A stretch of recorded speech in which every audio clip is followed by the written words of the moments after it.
Episode 6, The Weight We Carry, Grief, Loneliness, and the Ones We Still Miss. Hey everyone, this is Michael. I want to start today with honesty and with care. Scott won't be joining us for this episode.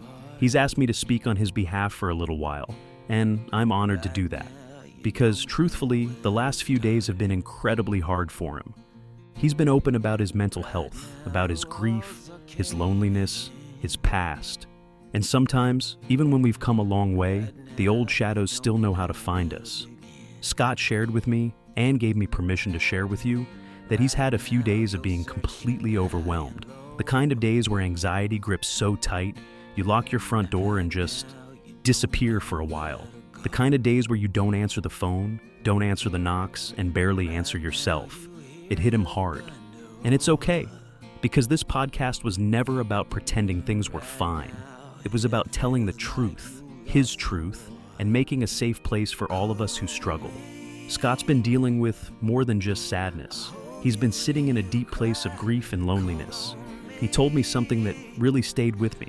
He said, "You know, it's not just pain, it's heartbreak, it's lonesome, it's overwhelming. I don't even know what I miss. That's what worries me." That's the kind of sentence that doesn't come from nowhere. That comes from years of carrying too much inside. For Scott, a lot of this goes back to his teenage years, those early cracks where mental health and isolation started to settle in like old furniture. Back then, he learned to pull away from people, to close off, to feel too much and say too little. He still feels it today. And part of the reason is because he lost someone he loved. He still loves her. He's not trying to replace her. That kind of love doesn't leave quietly. It stays, sometimes peacefully, sometimes painfully. And it makes the idea of moving forward with someone else feel impossible. On top of that, he misses his daughter deeply. That kind of ache, that bond, runs to the core. It's the kind of missing that doesn't fade with time. It just learns to live beside the rest of you. Scott's story isn't just about survival. It's about enduring when you don't know how. He told me something else. When I read those letters that say, if you could tell your younger self one thing, I think, look, you made it. But I'll tell you something, mate. That road, it was rough, really rough, and I'm still walking it. That kind of truth takes guts to say, and I want to acknowledge that, because most people don't say it. Most people bury it, pretend, deflect, but not Scott. He's taken the pain he's lived through, PTSD, depression, anxiety, grief, heartbreak, and used it to create this space, this show, a place where people like you and me can finally feel a little less alone. So today's episode is for Scott, but more than that, today's episode is for everyone who's ever sat in the silence and not known what it is they're even missing. It's for the people who still love someone who's gone. It's for the people who've closed their front door and wish the world would just stop knocking.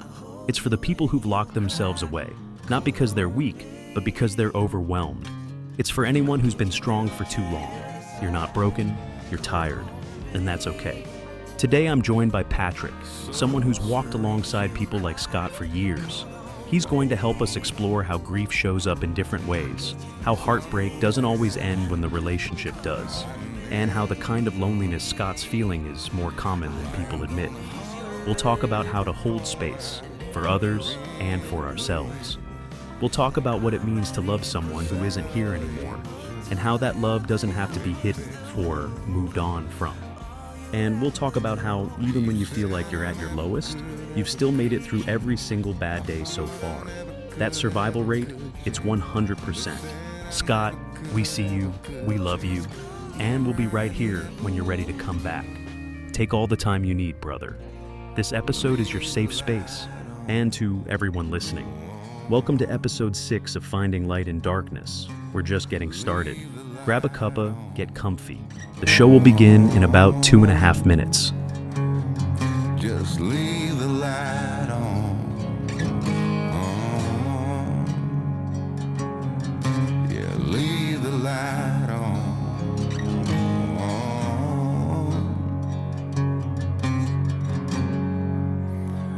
If I'll ever change,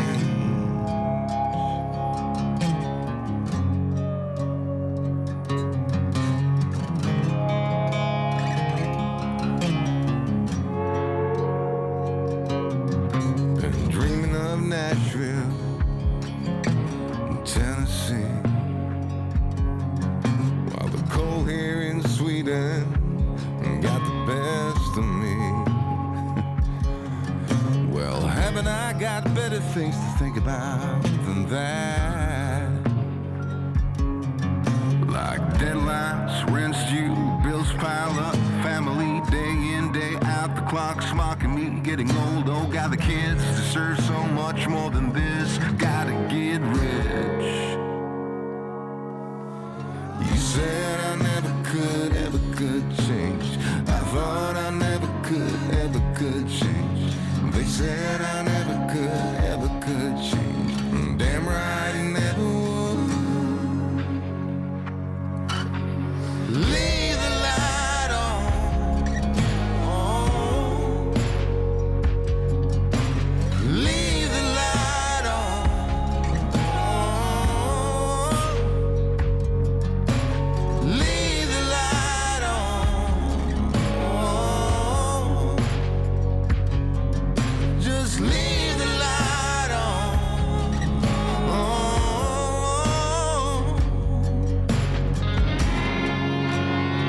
If I never change,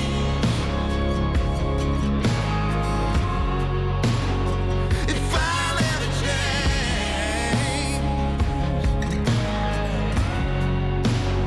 if I never change, if I never change,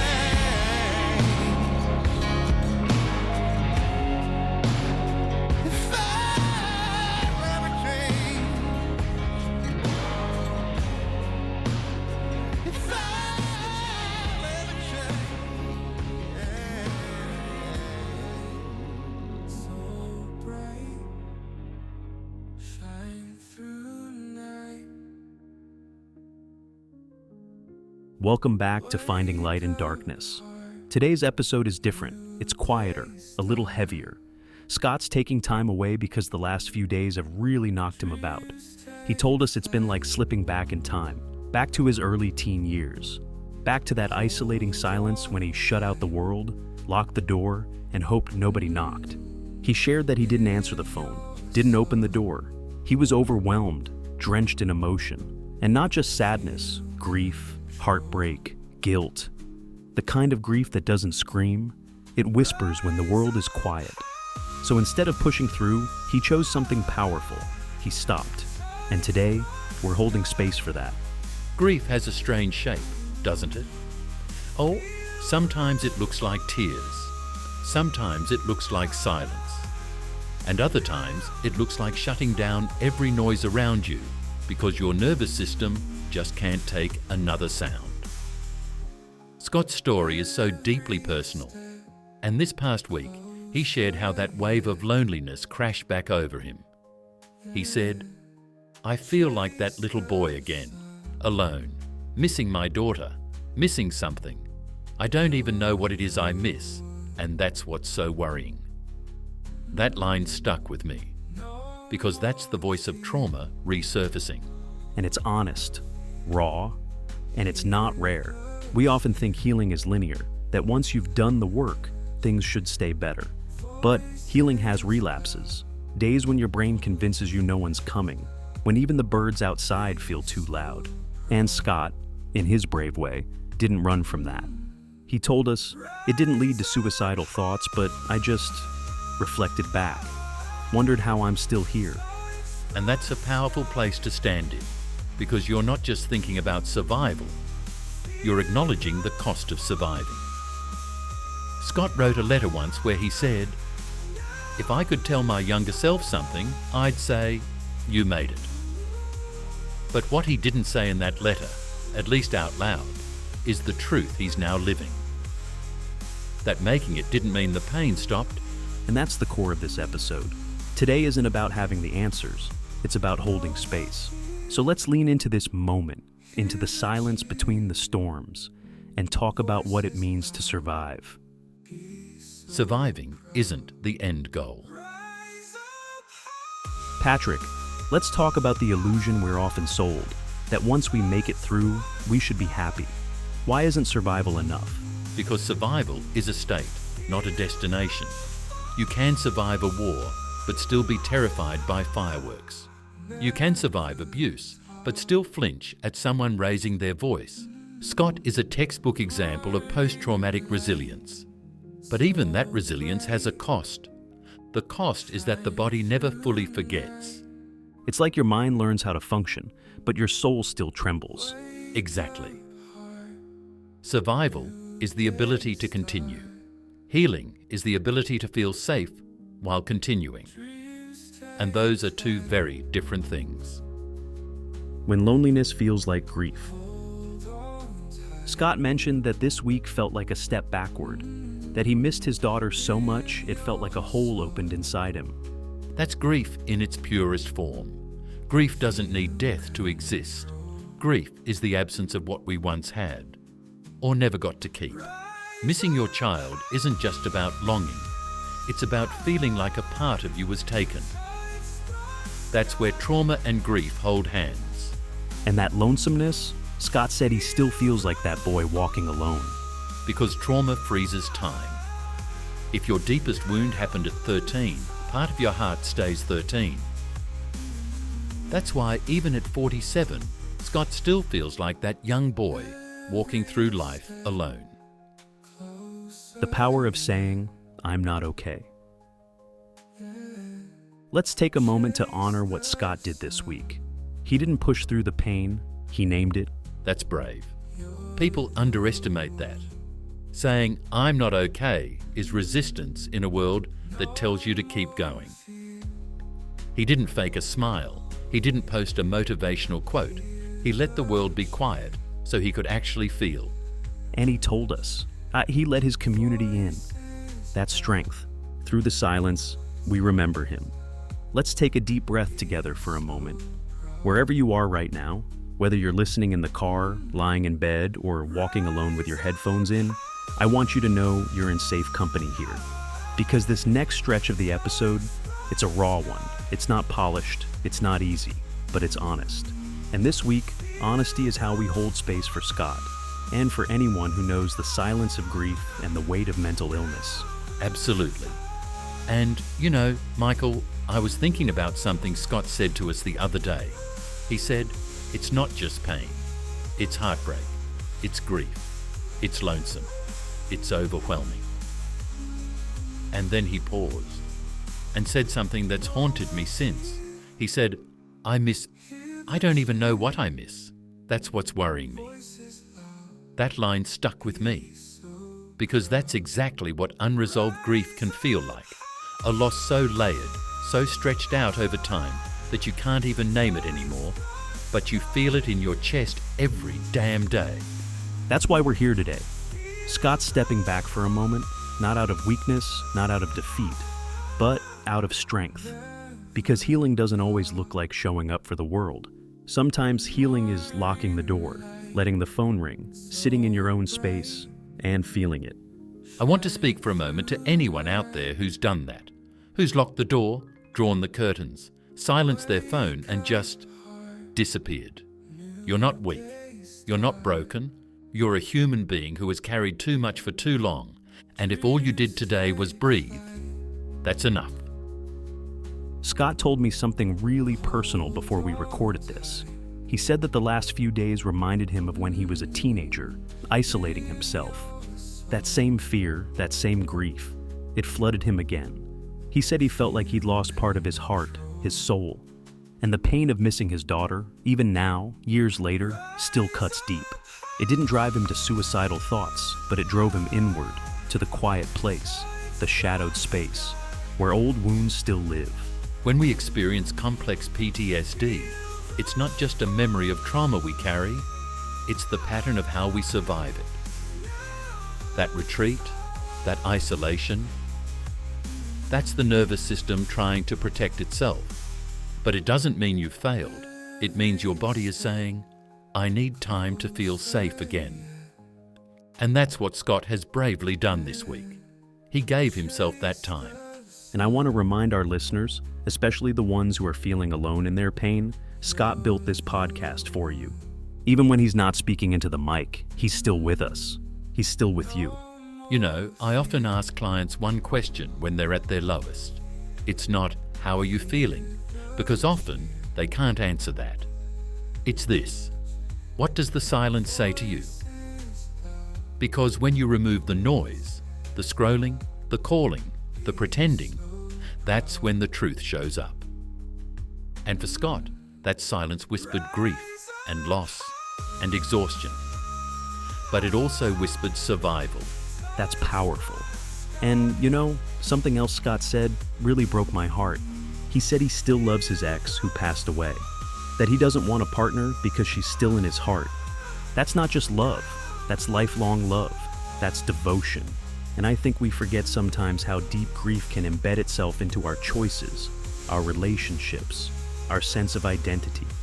He's not just grieving a person, he's grieving a chapter, a version of himself, a future that never came to be. And that kind of grief, it doesn't need fixing, it needs honoring. So if you're listening right now and you're holding grief in your heart, whether it's fresh or old or so worn it feels like part of your skin, we honor you. We see your loss. We respect your journey. This week, we won't try to solve everything. We won't wrap it up with a happy ending, because grief doesn't do tidy endings. But what we will do is remind you that you're not alone in your struggle. If you feel like you've slipped backward, like you're back to that old version of yourself who was scared and isolated, that's okay. It doesn't mean you're broken, it means you're healing, in the only way you know how. And if Scott were here right now, really here on this mic, I know exactly what he'd say. He'd say, "You made it through the days you thought you wouldn't." He'd say, "I'm still standing. It hurts like hell, but I'm still here." And he'd probably chuck in a joke at the end because that's who he is. Vulnerable as hell, but funny through the pain. So, we say this today not just for Scott, but for you, our listener. You're still here.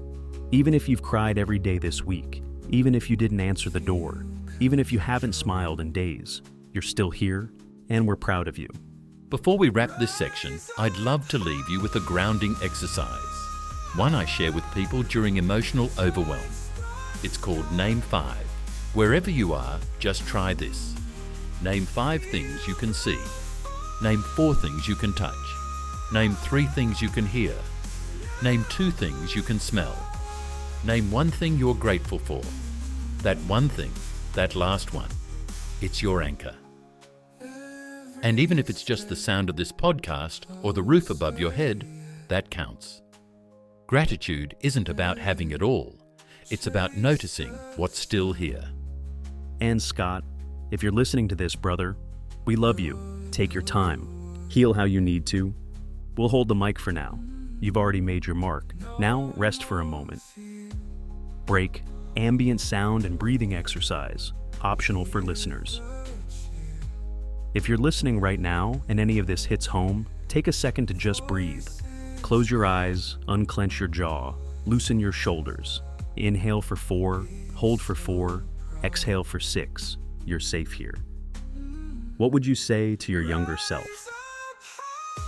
One of Scott's most powerful reflection was, if I could talk to my younger self, I'd say, "You made it."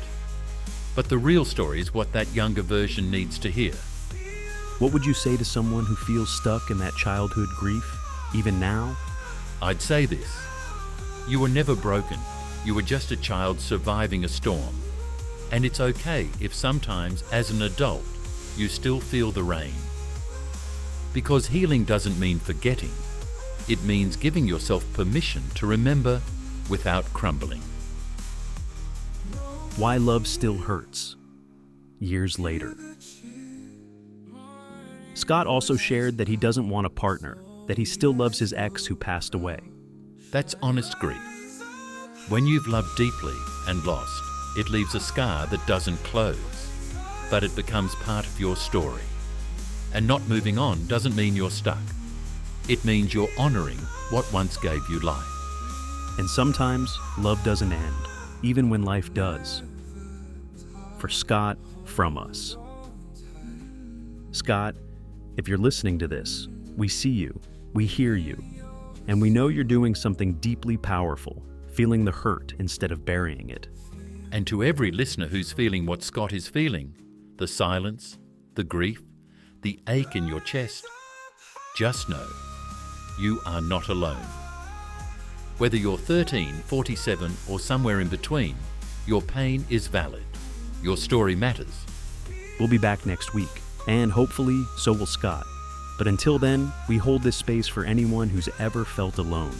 This podcast isn't just a show, it's a lifeline. And just like Scott always says, if you need to reach out, you always can at email chat@gmail.com. And if you're struggling, Lifeline 131114. Beyond Blue 1300224636. Reaching out for help isn't giving up, it's fighting back. Keep breathing, keep living. We'll see you next time. Morning light, so bright, shine through night. Wake up heart, new day start. Dreams take flight. Hold on tight. In your soul, feel control. Rise up high, touch the sky. Feel the fire, never die.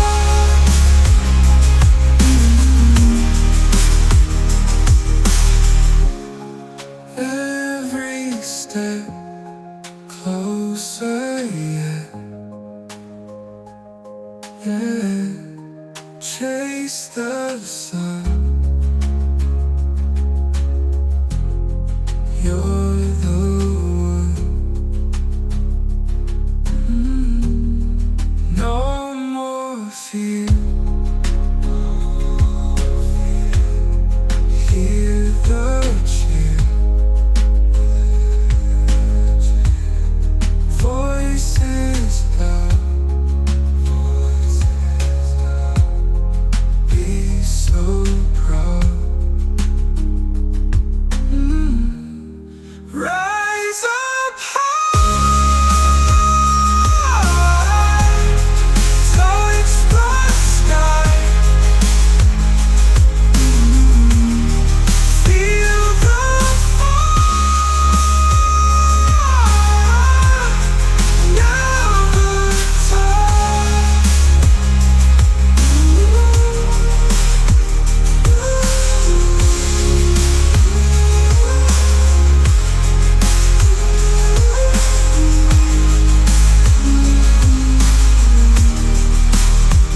no more fear. Hear the cheer. Voices loud. Be so proud. Rise